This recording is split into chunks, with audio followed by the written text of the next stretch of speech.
श्रीमोहिनीराजस्तोत्रम् ध्यायेन्मोहिनीरूपिणीं भगवतीं सूर्याद्युतां गद्युतीं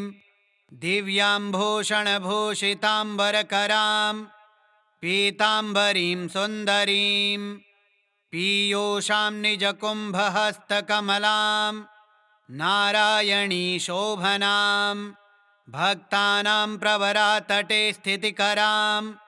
श्री इष्टदान्युत्सुकाम् उद्यद्भानुसहस्रदीपवपुषां जाम्बूनदालं कृतां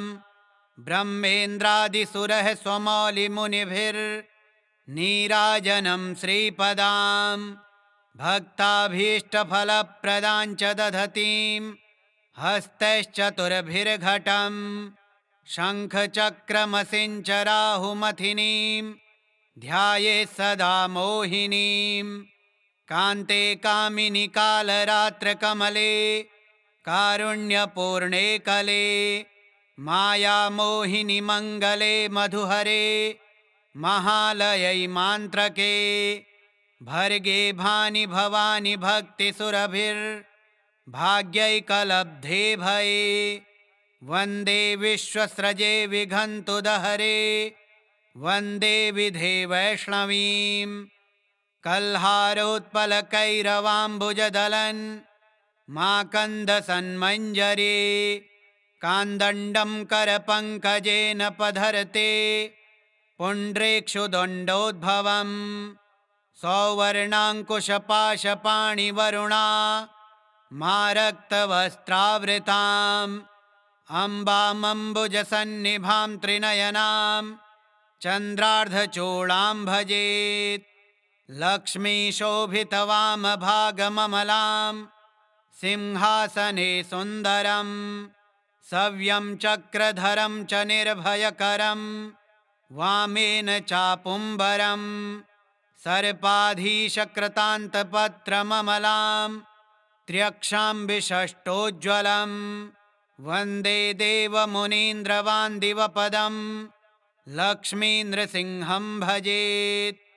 असतविषमघ्निं भावगम्यं प्रपन्नाम् अमृतममरवर्योनासि यस्सिन्धुमाभ्यं कपटयुवतिवेषो मोहयं यः सुरारीं तमहमुपस्रवानां कामपूरन्नतोऽस्मि तप्तस्वर्णविभां शशाङ्कमुकुटां वन्दे चतुर्भिर्करैः बिभ्राणामसि पात्रशूलडमरून् श्रींहालसां शाम्भवीं भक्ताभीष्टकराम्बुजेन्द्रदिपरां श्रीखड्गराजेश्वरीं गङ्गाराधिं पादुकां प्रणमतां दारिद्र्यविध्वंसिनीं शङ्खचक्रगदायुक्तां वामहस्ते कुकुपिकां पादाभ्यां राहुदैत्यानां देवीं त्रैलोक्यमोहिनीं मोहिनी मोहनार्थाय मोहिनी मोहनाप्रिये मोहिनी तारणार्थाय मोहिनी राजते नमः महालये महादुर्गे महाघोरपराक्रमे निवारये महादुःख पाहि मां करुणेश्वरे क्षेत्रं वै निधिवासनामकथितं तत्रैव देवः सदा स्त्रीरूपं धृतवां दिवौकहिते लोकः सदा पूज्यते नेपथ्यं मुकुटं च भौतिकफलं भक्त्या सदा धार्यते वामाङ्गे महालसा विभूषणयुता तस्मै नमो वैष्णवे ध्यायेन्मोहिनीरूपिणीं भगवतीं सूर्याद्युतां गद्युतीं दिव्याम्भूषणभूषिताम्बरकरां पीताम्बरीं सुन्दरीं पीयूषां निजकुम्भहस्तकमलां नारायणी शोभनां भक्तानां प्रवरातटे स्थितिकरां श्री इष्टदान्युत्सुकाम् उद्यद्भानुसहस्रदीपवपुषां जाम्बूनदालं कृतां ब्रह्मेन्द्रादिसुरः स्वमौलिमुनिभिर्नीराजनं श्रीपदां भक्ताभीष्टफलप्रदां च दधतीं हस्तैश्चतुर्भिर्घटं शङ्खचक्रमसिञ्चराहुमथिनीं ध्यायेत् सदा मोहिनीं कान्ते कामिनि कालरात्रकमले कारुण्यपूर्णे कले मायामोहिनि मङ्गले मधुहरे महालयै मान्त्रके भर्गे भानि भवानि भक्तिसुरभिर्भाग्यैकलब्धे भये वन्दे विश्वस्रजे विघन्तुदहरे वन्दे विधे वैष्णवीं कल्हारोत्पलकैरवाम्बुजदलन् माकन्दसन्मञ्जरे कान्दण्डं करपङ्कजेन पधर्ते पुण्ड्रेक्षुदण्डोद्भवम् सौवर्णाङ्कुशपाशपाणिवरुणा मारक्तवस्त्रावृताम् अम्बामम्बुजसन्निभां त्रिनयनां चन्द्रार्धचूडां भजेत् लक्ष्मीशोभितवामभागममलां सिंहासने सुन्दरं सव्यं चक्रधरं च निर्भयकरं वामेन चापुम्बरं सर्पाधीशकृतान्तपत्रममलां त्र्यक्षां विषष्टोज्ज्वलं वन्दे देवमुनीन्द्रवान्दिवपदं लक्ष्मीनृसिंहं भजेत् असतविषमघ्निं भावगम्यं प्रपन्नाम् अमृतममरवर्योनासि यस्सिन्धुमभ्यं कपटयुवतिवेषो मोहयं यः सुरारीं तमहमुपस्रवानां कामपूरन्नतोऽस्मि तप्तस्वर्णविभां शशाङ्कमुकुटां वन्दे चतुर्भिर्करैः बिभ्राणामसि पात्रशूलडमरून् श्रींहालसां शाम्भवीं भक्ताभीष्टकराम्बुजेन्द्रदिपरां श्रीखड्गराजेश्वरीं गङ्गाराधिं पादुकां प्रणमतां दारिद्र्यविध्वंसिनीं शङ्खचक्रगदायुक्तां वामहस्ते कुकुपिकां पादाभ्यां राहुदैत्यानां देवीं त्रैलोक्यमोहिनीं मोहिनी मोहनार्थाय मोहिनी मोहनाप्रिये मोहिनी तारणार्थाय मोहिनी राजते नमः महालये महादुर्गे महाघोरपराक्रमे निवारये महादुःख पाहि मां करुणेश्वरे क्षेत्रं वै निधिवासनामकथितं तत्रैव देवः सदा स्त्रीरूपं धृतवां दिवौकहिते लोकः सदा पूज्यते नेपथ्यं मुकुटं च भौतिकफलं भक्त्या सदा धार्यते वामाङ्गे महालसा विभूषणयुता तस्मै नमो वैष्णवे ध्यायेन्मोहिनीरूपिणीं भगवतीं सूर्याद्युतां गद्युतीं दिव्याम्भूषणभूषिताम्बरकरां पीताम्बरीं सुन्दरीं पीयूषां निजकुम्भहस्तकमलां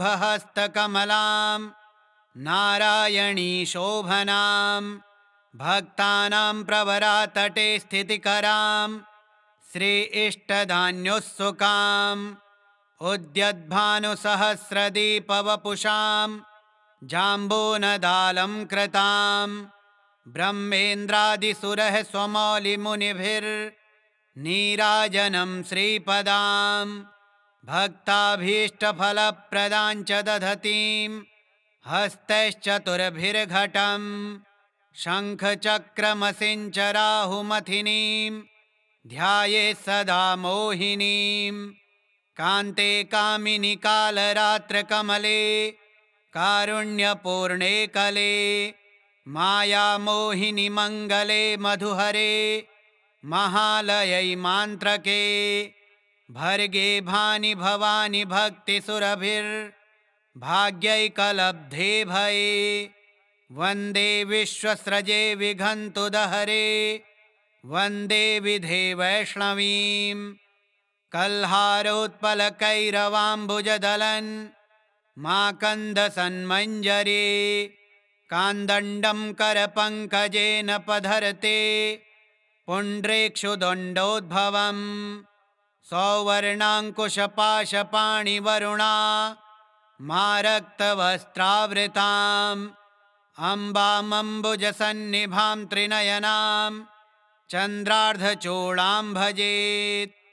लक्ष्मीशोभितवामभागममलां सिंहासने सुन्दरं सव्यं चक्रधरं च निर्भयकरं वामेन चापुम्बरं सर्पाधीशकृतान्तपत्रममलां त्र्यक्षां विषष्टोज्ज्वलं वन्दे देवमुनीन्द्रवान्दिवपदं लक्ष्मीनृसिंहं भजेत्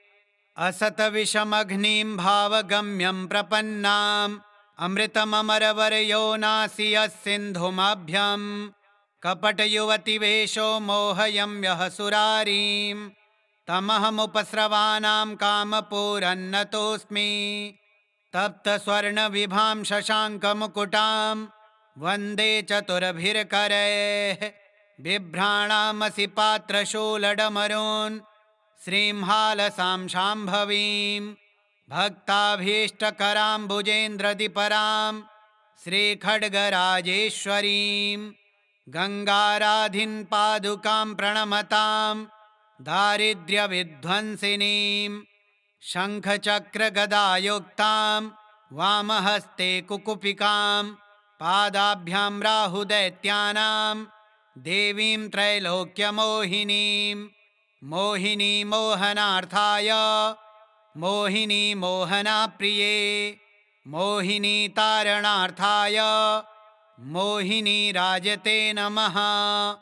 महालये महादुर्गे महाघोरपराक्रमे निवारये महादुःख पाहि मां करुणेश्वरे क्षेत्रं वै निधिवासनामकथितं तत्रैव देवः सदा स्त्रीरूपं धृतवां दिवौकहिते लोकः सदा पूज्यते नेपथ्यं मुकुटं च भौतिकफलं भक्त्या सदा धार्यते वामाङ्गे महालसा विभूषणयुता तस्मै नमो वैष्णवे ध्यायेन्मोहिनीरूपिणीं भगवतीं सूर्याद्युतां गद्युतीं दिव्याम्भूषणभूषिताम्बरकरां पीताम्बरीं सुन्दरीं पीयूषां निजकुम्भहस्तकमलां नारायणी शोभनां भक्तानां प्रवरातटे स्थितिकरां श्री इष्टदान्युत्सुकाम् उद्यद्भानुसहस्रदीपवपुषां जाम्बूनदालं कृतां ब्रह्मेन्द्रादिसुरः स्वमौलिमुनिभिर्नीराजनं श्रीपदां भक्ताभीष्टफलप्रदां च दधतीं हस्तैश्चतुर्भिर्घटं शङ्खचक्रमसिञ्च राहुमथिनीं ध्यायेत् सदा मोहिनीं कान्ते कामिनि कालरात्रकमले कारुण्यपूर्णे कले मायामोहिनि मङ्गले मधुहरे महालयै मान्त्रके भर्गे भानि भवानि भक्तिसुरभिर्भाग्यैकलब्धे भये वन्दे विश्वस्रजे विघन्तुदहरे वन्दे विधे वैष्णवीं कल्हारोत्पलकैरवाम्बुजदलन् माकन्दसन्मञ्जरे कान्दण्डं करपङ्कजेन पधरते पुण्ड्रेक्षुदण्डोद्भवम् सौवर्णाङ्कुशपाशपाणिवरुणा मारक्तवस्त्रावृताम्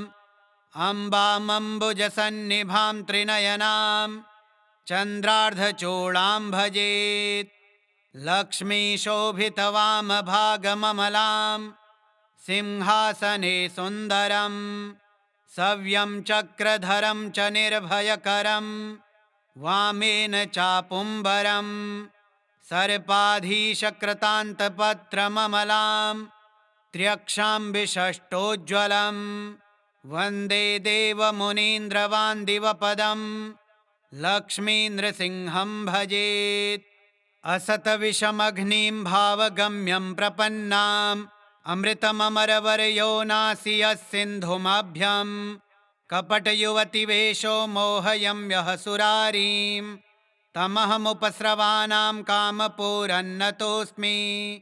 तप्तस्वर्णविभां शशाङ्कमुकुटां वन्दे चतुर्भिर्करैः बिभ्राणामसि पात्रशूलडमरून् श्रींहालसां शाम्भवीं भक्ताभीष्टकराम्बुजेन्द्रदिपरां श्रीखड्गराजेश्वरीं गङ्गाराधिं पादुकां प्रणमतां दारिद्र्यविध्वंसिनीं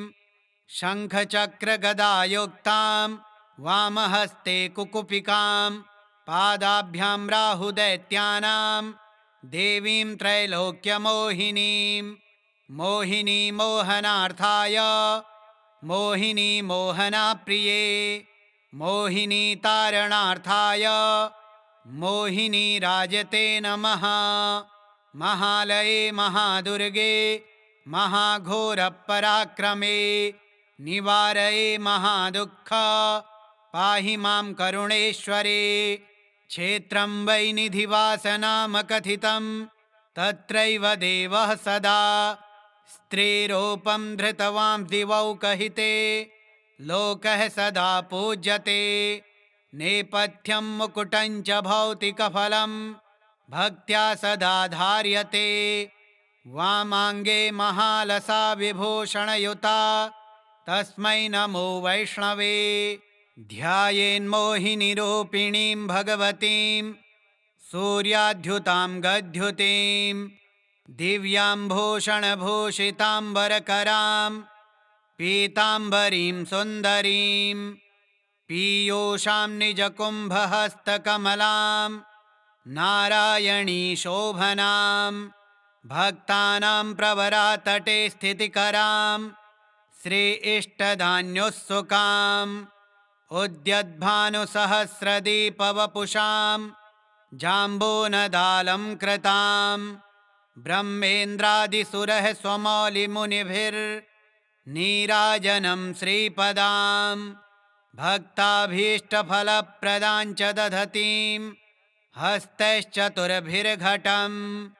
शङ्खचक्रमसिञ्चराहुमथिनीं ध्यायेत् सदा मोहिनीं कान्ते कामिनि कालरात्रकमले कारुण्यपूर्णे कले मायामोहिनि मङ्गले मधुहरे महालयै मान्त्रके भर्गे भानि भवानि भक्तिसुरभिर्भाग्यैकलब्धे भये वन्दे विश्वस्रजे विघन्तुदहरे वन्दे विधे वैष्णवीं कल्हारोत्पलकैरवाम्बुजदलन् माकन्दसन्मञ्जरे कान्दण्डं करपङ्कजेन पधर्ते पुण्ड्रेक्षुदण्डोद्भवम् सौवर्णाङ्कुशपाशपाणिवरुणा मारक्तवस्त्रावृताम् अम्बामम्बुजसन्निभां त्रिनयनां चन्द्रार्धचूडां भजेत् लक्ष्मीशोभितवामभागममलां सिंहासने सुन्दरं सव्यं चक्रधरं च निर्भयकरं वामेन चापुम्बरं सर्पाधीशकृतान्तपत्रममलां त्र्यक्षां विषष्टोज्ज्वलं वन्दे देवमुनीन्द्रवान्दिवपदं लक्ष्मीनृसिंहं भजेत्। असतविषमघ्निं भावगम्यं प्रपन्नाम् अमृतममरवर्योनासि यस्सिन्धुमाभ्यं कपटयुवतिवेषो मोहयं यः सुरारीं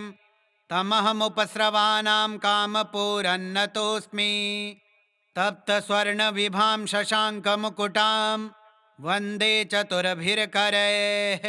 बिभ्राणामसि पात्रशूलडमरून् श्रींहालसां शाम्भवीं भक्ताभीष्टकराम्बुजेन्द्रदिपरां श्रीखड्गराजेश्वरीं गङ्गाराधिं पादुकां प्रणमतां दारिद्र्यविध्वंसिनीं शङ्खचक्रगदायुक्तां वामहस्ते कुकुपिकां पादाभ्यां राहुदैत्यानां देवीं त्रैलोक्यमोहिनीं मोहिनी मोहनार्थाय मोहिनी मोहनाप्रिये मोहिनी तारणार्थाय मोहिनी राजते नमः। महालये महादुर्गे महाघोरपराक्रमे निवारये महादुःख पाहि मां करुणेश्वरे। क्षेत्रं वै निधिवासनामकथितं तत्रैव देवः सदा स्त्रीरूपं धृतवां दिवौकहिते लोकः सदा पूज्यते। नेपथ्यं मुकुटं च भौतिकफलं भक्त्या सदा धार्यते। वामाङ्गे महालसा विभूषणयुता तस्मै नमो वैष्णवे। ध्यायेन्मोहिनीरूपिणीं भगवतीं सूर्याद्युतां गद्युतीं दिव्याम्भूषणभूषिताम्बरकरां पीताम्बरीं सुन्दरीं पीयूषां निजकुम्भहस्तकमलां नारायणी शोभनां भक्तानां प्रवरातटे स्थितिकरां श्री इष्टदान्युत्सुकां उद्यद्भानुसहस्रदीपवपुषां जाम्बूनदालं कृतां ब्रह्मेन्द्रादिसुरः स्वमौलिमुनिभिर्नीराजनं श्रीपदां भक्ताभीष्टफलप्रदां च दधतीं हस्तैश्चतुर्भिर्घटं शङ्खचक्रमसिञ्चराहुमथिनीं ध्यायेत् सदा मोहिनीं कान्ते कामिनि कालरात्रकमले कारुण्यपूर्णे कले मायामोहिनि मङ्गले मधुहरे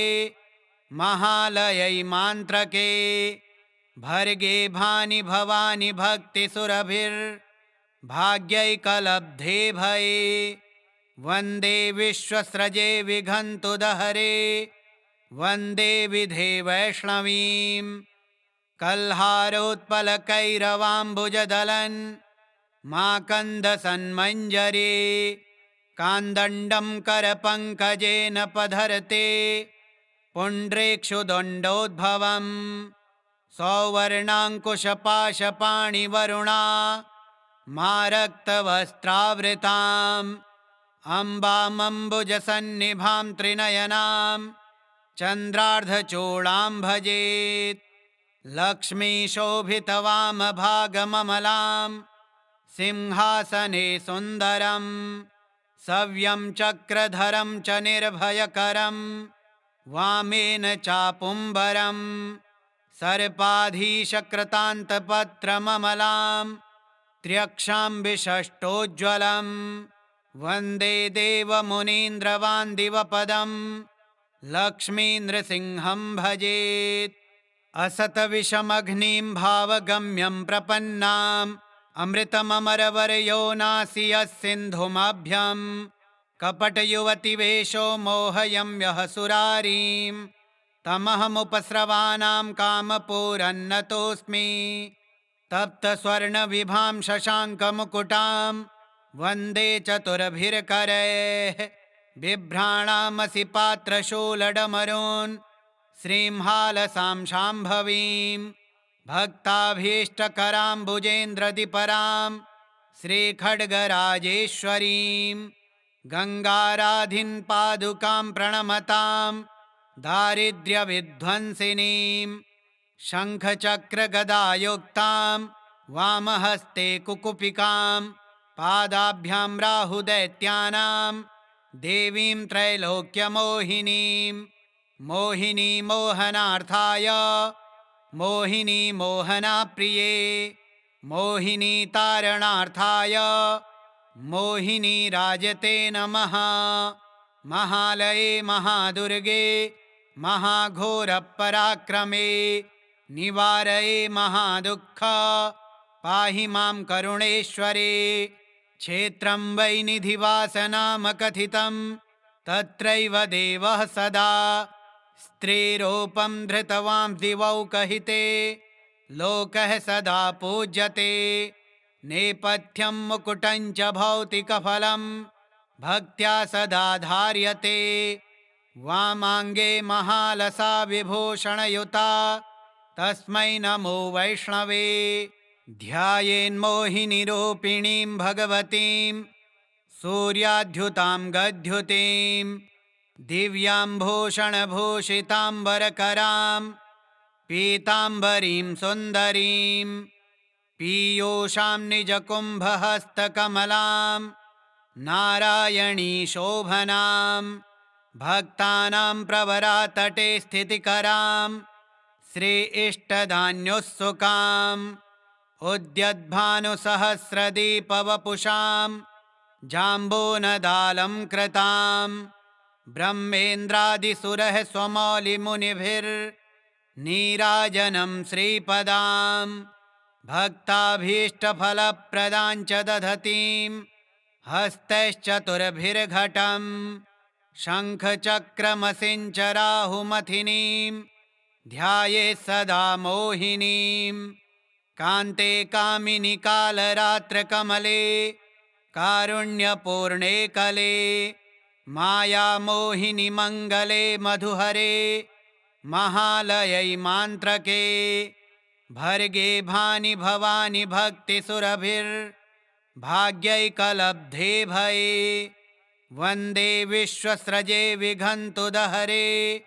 वन्दे विधे वैष्णवीम्। कल्हारोत्पलकैरवाम्बुजदलन् माकन्दसन्मञ्जरे कान्दण्डं करपङ्कजेन पधर्ते पुण्ड्रेक्षुदण्डोद्भवम् सौवर्णाङ्कुशपाशपाणिवरुणा मारक्तवस्त्रावृताम्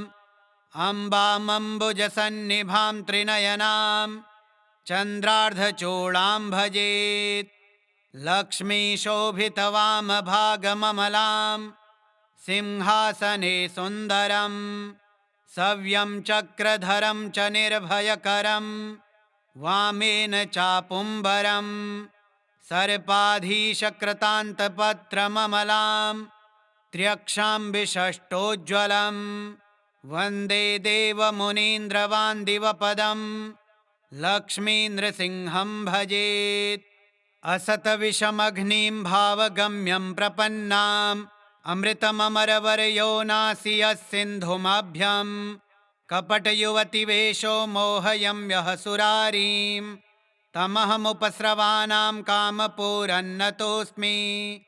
तप्तस्वर्णविभां शशाङ्कमुकुटां वन्दे चतुर्भिर्करैः बिभ्राणामसि पात्रशूलडमरून्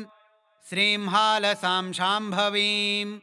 भक्ताभीष्टकराम्बुजेन्द्रदिपरां श्रीखड्गराजेश्वरीं गङ्गाराधिं पादुकां प्रणमतां दारिद्र्यविध्वंसिनीं शङ्खचक्रगदायुक्तां वामहस्ते कुकुपिकां पादाभ्यां राहुदैत्यानां देवीं त्रैलोक्यमोहिनीं। मोहिनी मोहनार्थाय मोहिनी मोहनाप्रिये मोहिनी तारणार्थाय मोहिनी राजते नमः। महालये महादुर्गे महाघोरपराक्रमे निवारये महादुःख पाहि मां करुणेश्वरे। क्षेत्रं वै निधिवासनामकथितं तत्रैव देवः सदा स्त्रीरूपं धृतवां दिवौकहिते लोकः सदा पूज्यते। नेपथ्यं मुकुटं च भौतिकफलं भक्त्या सदा धार्यते। वामाङ्गे महालसा विभूषणयुता तस्मै नमो वैष्णवे। ध्यायेन्मोहिनीरूपिणीं भगवतीं सूर्याद्युतां गद्युतीं दिव्याम्भूषणभूषिताम्बरकरां पीताम्बरीं सुन्दरीं पीयूषां निजकुम्भहस्तकमलां नारायणी शोभनां भक्तानां प्रवरातटे स्थितिकरां श्री इष्टदान्युत्सुकाम् उद्यद्भानुसहस्रदीपवपुषां जाम्बूनदालं कृतां ब्रह्मेन्द्रादिसुरः स्वमौलिमुनिभिर्नीराजनं श्रीपदां भक्ताभीष्टफलप्रदां च दधतीं हस्तैश्चतुर्भिर्घटं शङ्खचक्रमसिञ्चराहुमथिनीं ध्यायेत् सदा मोहिनीं कान्ते कामिनि कालरात्रकमले कारुण्यपूर्णे कले मायामोहिनि मङ्गले मधुहरे महालयै मान्त्रके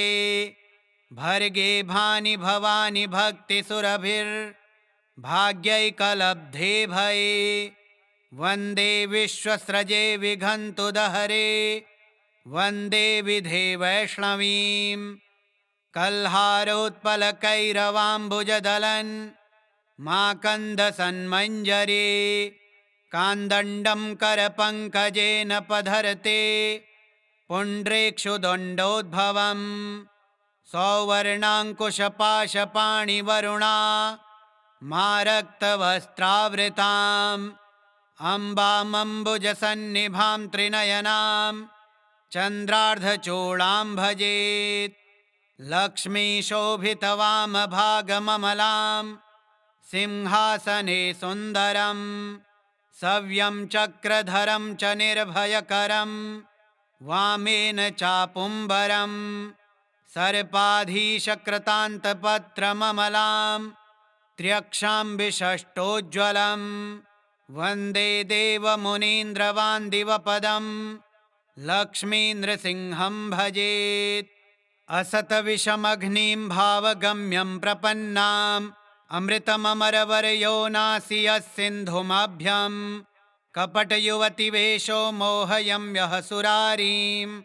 तमहमुपस्रवानां कामपूरन्नतोऽस्मि तप्तस्वर्णविभां शशाङ्कमुकुटां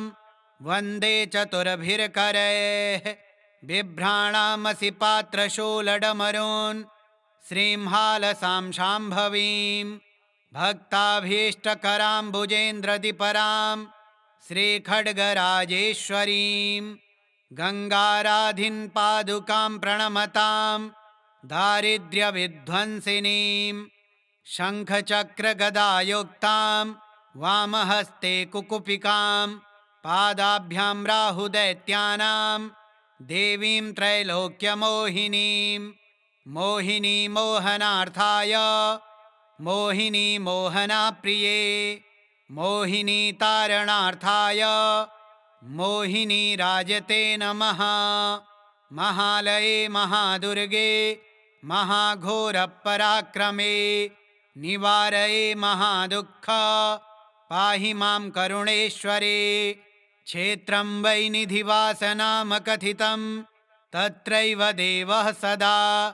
स्त्रीरूपं धृतवां दिवौकहिते लोकः सदा पूज्यते नेपथ्यं मुकुटं च भौतिकफलं भक्त्या सदा धार्यते वामाङ्गे महालसा विभूषणयुता तस्मै नमो वैष्णवे ध्यायेन्मोहिनीरूपिणीं भगवतीं सूर्याद्युतां गद्युतीं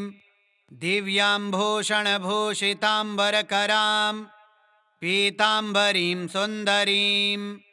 पीयूषां निजकुम्भहस्तकमलां नारायणी शोभनां भक्तानां प्रवरातटे स्थितिकरां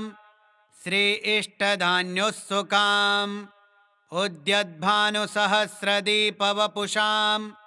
जाम्बूनदालं कृतां ब्रह्मेन्द्रादिसुरः स्वमौलिमुनिभिर्नीराजनं श्रीपदां भक्ताभीष्टफलप्रदां च दधतीं हस्तैश्चतुर्भिर्घटं शङ्खचक्रमसिञ्चराहुमथिनीं ध्यायेत् सदा मोहिनीं कान्ते कामिनि कालरात्रकमले कारुण्यपूर्णे कले मायामोहिनि मङ्गले मधुहरे महालयै मान्त्रके भर्गे भानि भवानि भक्तिसुरभिर्भाग्यैकलब्धे भये वन्दे विश्वस्रजे विघन्तुदहरे वन्दे विधे वैष्णवीं कल्हारोत्पलकैरवाम्बुजदलन् माकन्दसन्मञ्जरे कान्दण्डं करपङ्कजेन पधर्ते पुण्ड्रेक्षुदण्डोद्भवम् सौवर्णाङ्कुशपाशपाणिवरुणा मारक्तवस्त्रावृताम् अम्बामम्बुजसन्निभां त्रिनयनां चन्द्रार्धचूडां भजेत् लक्ष्मीशोभितवामभागममलां सिंहासने सुन्दरं सव्यं चक्रधरं च निर्भयकरं वामेन चापुम्बरं सर्पाधीशकृतान्तपत्रममलां त्र्यक्षां विषष्टोज्ज्वलं वन्दे देवमुनीन्द्रवान्दिवपदं लक्ष्मीनृसिंहं भजेत् असतविषमघ्निं भावगम्यं प्रपन्नाम् अमृतममरवर्योनासि यस्सिन्धुमभ्यं कपटयुवतिवेषो मोहयं यः सुरारीं तमहमुपस्रवानां कामपूरन्नतोऽस्मि तप्तस्वर्णविभां शशाङ्कमुकुटां वन्दे चतुर्भिर्करैः बिभ्राणामसि पात्रशूलडमरून् श्रींहालसां शाम्भवीं भक्ताभीष्टकराम्बुजेन्द्रदिपरां श्रीखड्गराजेश्वरीं गङ्गाराधिं पादुकां प्रणमतां दारिद्र्यविध्वंसिनीं शङ्खचक्रगदायुक्तां वामहस्ते कुकुपिकां पादाभ्यां राहुदैत्यानां देवीं त्रैलोक्यमोहिनीं मोहिनी मोहनार्थाय मोहिनी मोहनाप्रिये मोहिनी तारणार्थाय मोहिनी राजते नमः महालये महादुर्गे महाघोरपराक्रमे निवारये महादुःख पाहि मां करुणेश्वरे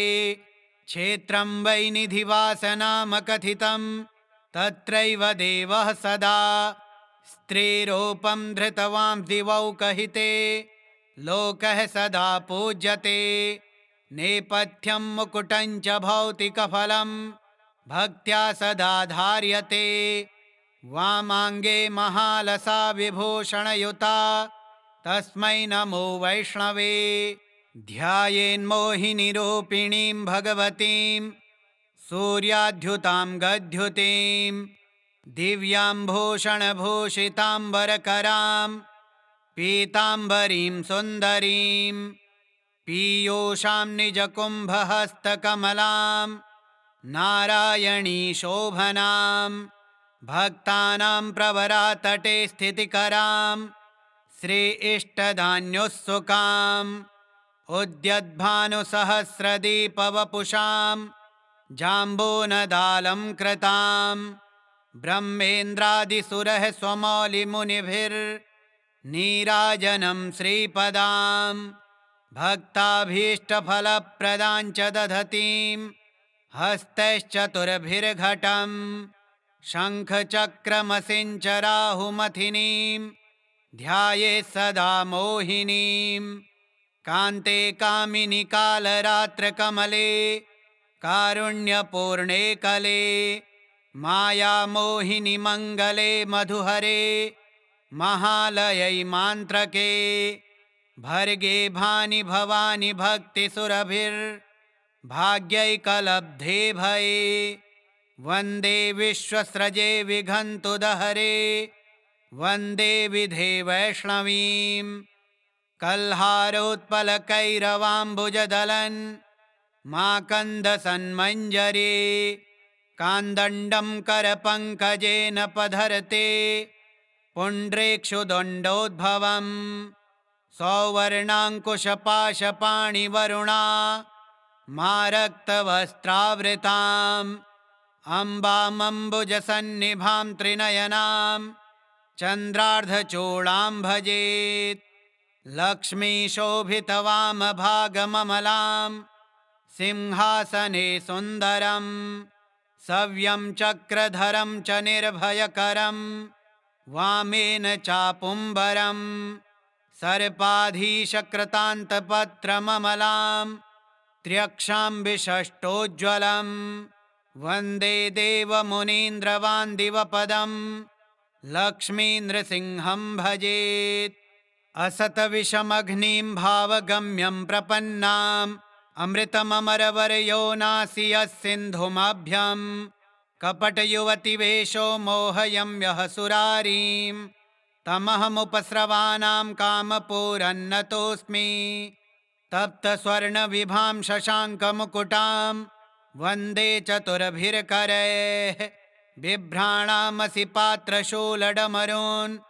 श्रींहालसां शाम्भवीं भक्ताभीष्टकराम्बुजेन्द्रदिपरां श्रीखड्गराजेश्वरीं गङ्गाराधिं पादुकां प्रणमतां दारिद्र्यविध्वंसिनीं शङ्खचक्रगदायुक्तां वामहस्ते कुकुपिकां पादाभ्यां राहुदैत्यानां देवीं त्रैलोक्यमोहिनीं मोहिनी मोहनार्थाय मोहिनी मोहनाप्रिये मोहिनी तारणार्थाय मोहिनी राजते नमः महालये महादुर्गे महाघोरपराक्रमे निवारये महादुःख पाहि मां करुणेश्वरे क्षेत्रं वै निधिवासनामकथितं तत्रैव देवः सदा स्त्रीरूपं धृतवां दिवौकहिते लोकः सदा पूज्यते नेपथ्यं मुकुटं च भौतिकफलं भक्त्या सदा धार्यते वामाङ्गे महालसा विभूषणयुता तस्मै नमो वैष्णवे ध्यायेन्मोहिनीरूपिणीं भगवतीं सूर्याद्युतां गद्युतीं दिव्याम्भूषणभूषिताम्बरकरां पीताम्बरीं सुन्दरीं पीयूषां निजकुम्भहस्तकमलां नारायणी शोभनां भक्तानां प्रवरातटे स्थितिकरां श्री इष्टदान्युत्सुकाम् उद्यद्भानुसहस्रदीपवपुषां जाम्बूनदालं कृतां ब्रह्मेन्द्रादिसुरः स्वमौलिमुनिभिर्नीराजनं श्रीपदां भक्ताभीष्टफलप्रदां च दधतीं हस्तैश्चतुर्भिर्घटं शङ्खचक्रमसिञ्च राहुमथिनीं ध्यायेत् सदा मोहिनीं कान्ते कामिनि कालरात्रकमले कारुण्यपूर्णे कले मायामोहिनि मङ्गले मधुहरे महालयै मान्त्रके भर्गे भानि भवानि भक्तिसुरभिर्भाग्यैकलब्धे भये वन्दे विश्वस्रजे विघन्तुदहरे वन्दे विधे वैष्णवीं कल्हारोत्पलकैरवाम्बुजदलन् माकन्दसन्मञ्जरी कान्दण्डं करपङ्कजेन पधर्ते पुण्ड्रेक्षुदण्डोद्भवम् सौवर्णाङ्कुशपाशपाणिवरुणा मारक्तवस्त्रावृताम् अम्बामम्बुजसन्निभां त्रिनयनां चन्द्रार्धचूडां भजेत् लक्ष्मीशोभितवामभागममलां सिंहासने सुन्दरं सव्यं चक्रधरं च निर्भयकरं वामेन चापुम्बरं सर्पाधीशकृतान्तपत्रममलां त्र्यक्षां विषष्टोज्ज्वलं वन्दे देवमुनीन्द्रवान्दिवपदं लक्ष्मीनृसिंहं भजेत्। असतविषमघ्निं भावगम्यं प्रपन्नाम् अमृतममरवर्यो नासियसिन्धुमाभ्यं कपटयुवतिवेषो मोहयं यः सुरारीं तमहमुपस्रवानां कामपूरन्नतोऽस्मि। तप्तस्वर्णविभां शशाङ्कमुकुटां वन्दे चतुर्भिर्करैः बिभ्राणामसि पात्रशूलडमरून् श्रींहालसां शाम्भवीं भक्ताभीष्टकराम्बुजेन्द्रदिपरां श्रीखड्गराजेश्वरीं गङ्गाराधिं पादुकां प्रणमतां दारिद्र्यविध्वंसिनीं शङ्खचक्रगदायुक्तां वामहस्ते कुकुपिकां पादाभ्यां राहुदैत्यानां देवीं त्रैलोक्यमोहिनीं मोहिनी मोहनार्थाय मोहिनी मोहनाप्रिये मोहिनी तारणार्थाय मोहिनी राजते नमः। महालये महादुर्गे महाघोरपराक्रमे निवारये महादुःख पाहि मां करुणेश्वरे। क्षेत्रं वै निधिवासनामकथितं तत्रैव देवः सदा स्त्रीरूपं धृतवां दिवौकहिते लोकः सदा पूज्यते। नेपथ्यं मुकुटं च भौतिकफलं भक्त्या सदा धार्यते। वामाङ्गे महालसा विभूषणयुता तस्मै नमो वैष्णवे। श्रीमोहिनीराजस्तोत्रं श्रीविष्णोर्पणमस्तु। ॐ श्रीविष्णवे नमः।